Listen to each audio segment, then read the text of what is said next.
What's up l'équipage et on se retrouve après un petit moment d'absence pour une toute nouvelle vidéo qui vous fera sans doute plaisir.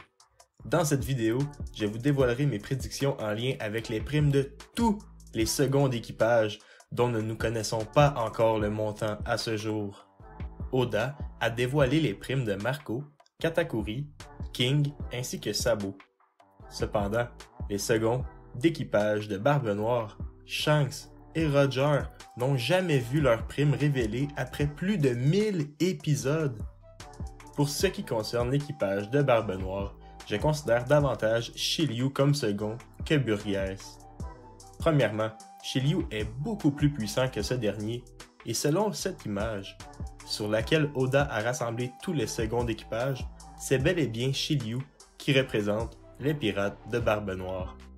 En plus de vous proposer mon opinion à propos des primes sur les seconds de ces trois équipages, je vous partage également mon opinion sur les primes post-Wano de nos trois seconds d'équipage de Supernova badass qu'est Roronoa Zoro, Killer et Beppo. Sans plus attendre, dirigeons-nous directement vers le sujet principal. Depuis l'introduction de l'équipage de Trafalgar, il est inévitable que Beppo soit le second de ces hommes. Beppo est un minx ayant comme style de combat le karaté. Il est très fort physiquement, sans posséder de fruits du démon. Tout cela lui vaut le titre de second dans un tel équipage de Supernova. Cependant, contrairement à Killer et Zoro, Beppo n'a jamais affronté d'ennemis impressionnants, lui qui se bat seulement dans les foules. De ce que nous savons, et encore, le majeur problème de Beppo n'est pas là. Il est malheureusement victime de la malédiction d'Oda, la fameuse blague où certains membres d'équipage sont plutôt considérés comme des animaux ou encore des mascottes d'équipage, tout comme Chopper. Beppo a actuellement une prime de 500 berries et malheureusement, je crois qu'Oda continuera la blague pour une nouvelle prime de 1000 berries.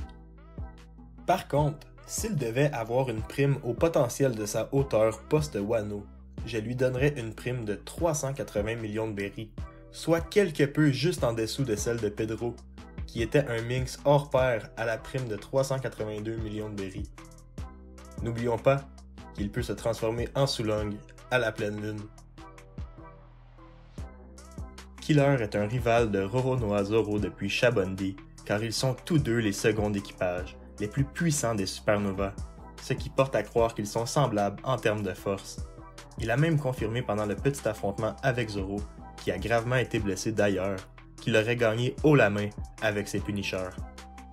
La première prime de Killer fut de 162 millions de berries sur Shabondi, avec une seconde prime de 200 millions de berries post-ellipse, due aux ajustements de son capitaine, de son équipage et lui-même. Depuis la guerre sur Onigashima, il joue un rôle primordial contre les deux empereurs, lui qui fait partie du groupe des 5 supernovas qui les affrontent. Il performe super bien avant de retourner quelques étages plus bas pour vaincre Basil Hawkins ensuite, un capitaine de sa génération ayant une prime de 320 millions de berries. À mon avis, Captain Kidd serait un empereur des mers après Wano, alors Killer devrait connaître une énorme hausse de prime, environ 4 fois celle qu'il a actuellement. Alors, j'estime pour toutes ces raisons que Killer aura une prime post-Wano de 862 millions de berries. Seulement sur Wano, Zoro a eu un combat contre Basil Hawkins, dans lequel Roronoa avait aucune difficulté à l'affronter et à long terme, on avait l'impression que Zoro aurait gagné, mais le combat a été interrompu.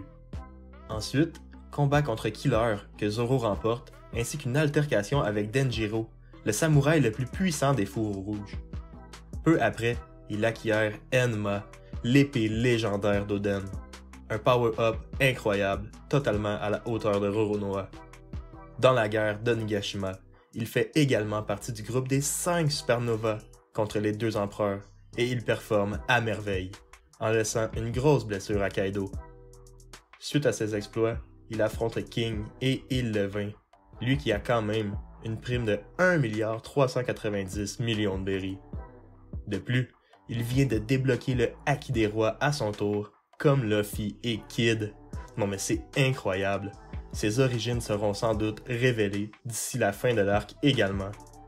Cependant, À l'instar d'une grande partie de la communauté qui pense que Zoro aura une prime supérieure à celle de King actuellement, je pense qu'il aura une prime légèrement inférieure et en voilà les raisons.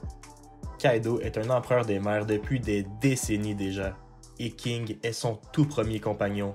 Alors, King a eu l'occasion de voir sa prime grimper par des exploits et ceux des Beast Pirates pendant de longues années, tandis qu'on peut en compter que 2 ou 3 pour Roronoa Zoro. De plus, je trouve qu'un bond de plus d'1 milliard d'un coup pour un second équipage est immense. Aussi, je pense qu'on verra la prime de Zoro exploser suite à son combat avec Shiryu plus tard dans l'aventure. Alors, pour l'instant, Zoro doit avoir une prime un peu plus petite que ce dernier commandant de Barbe Noire. J'enchaînerai directement avec Shiryu ensuite, mais pour l'instant, j'estime la prime de Roronoa Zoro post-Wano à 1 milliard 20 millions de berry. Shiryu de la Pluie est l'ancien gardien de la prison d'Impel Down, grade ex aequo à celui de Magellan, donc ils sont sans doute comparables en termes de puissance. Cependant, il fut enfermé pour de sombres raisons et se fait libérer par nul autre que Barbe Noire, qui a recruté plusieurs monstres du dernier étage. Nous avons appris que les hommes de Barbe Noire ont également tué Absalom de l'équipage de Gecko Moria pour léguer son pouvoir à Shiryu. C'est donc un épéiste hors pair ayant le fruit de l'invisibilité. Étant donc le compagnon le plus puissant de l'équipage ennemi, ultime de Luffy, celui de Marshall D. Teach, il se doit d'avoir une prime supérieure à la prochaine prime de Zoro, lui qui sera très certainement son adversaire. Nous n'avons pas d'autres informations autres que celles de l'équipage de Barbe Noire et le reste de l'équipage de Barbe Blanche se sont affrontés durant l'ellipse, et je soupçonne que Shiryu se soit battu contre l'épéiste Vista, qui semblait tenir tête à Mihawk sur Marineford. Hormis cela, nous n'avons aucune information sur les prouesses du personnage. J'attribue alors une prime de 1 290 millions de berry pour Shiryu de la Pluie. Attention, une théorie populaire circule, proposant que Shiryu tuera Mihawk dans un affrontement, ne laissant jamais l'occasion à Zoro de dépasser son maître directement dans un affrontement, et donc, Zoro devrait battre Shiryu pour surpasser son mentor. Si c'est le cas, j'offrirais plutôt une prime vers les 2 milliards pour Shiryu. Le fameux second de Shanks, redouté de tous, autant sur Grand Line que dans le Nouveau Monde, Ben Beckman. À mon avis, ce pirate un peu plus âgé venant d'une génération avant les autres seconds, ainsi ayant beaucoup plus d'expérience que les précédents. C'est pourquoi je crois qu'un écart important les sépare. Oda a lui-même confirmé que ce personnage était le personnage le plus intelligent qu'on ait vu dans toute la saga d'East Blue. L'intelligence est l'un des aspects les plus importants lors d'un combat, l'une des raisons pour laquelle il est redoutable. Lors de son apparition à Marineford, le simple fait de brandir son pistolet face à Kizaru l'immobilise, se sentant menacé par Ben Beckman. Shanks est, selon plusieurs sondages auprès des fans, l'empereur le plus puissant de One Piece. Il se doit bien que son second soit exceptionnel également. Il reste encore tant de choses à découvrir sur ce personnage, mais avec tous les indices que l'œuvre nous a laissés, j'estime la prime de Ben Beckman à 1 940 millions de berry. Et c'est maintenant au tour du légendaire second du roi des pirates, l'équipage le plus redoutable de son époque. Il s'agit bien de Silver Rayleigh, qui nous a tous éblouis autant avec son Haki du roi que sa performance contre Kizaru, en plus d'être l'un des mentors de Luffy. Tout au long de ses aventures, il s'est frité avec d'énormes carrures dans le monde de la piraterie, ainsi que la marine. Dans le passé d'Oden, il stoppe aisément Marco, ce qui nous fait comprendre le grand écart entre les deux personnages. Je pense qu'il doit faire minimum la moitié de la prime de Roger, même si c'est loin d'être le cas pour les premiers commandants des Yonko actuellement. Il y a un énorme écart chez les Yonko, notamment chez Big Mom et Kaido, ainsi que Barbe Blanche par exemple. Mais, ce qui fait de cet équipage le plus redoutable est non seulement le capitaine surpuissant, mais un niveau solide auprès du noyau des puissants pirates comme un trio légendaire que comprenait cet équipage.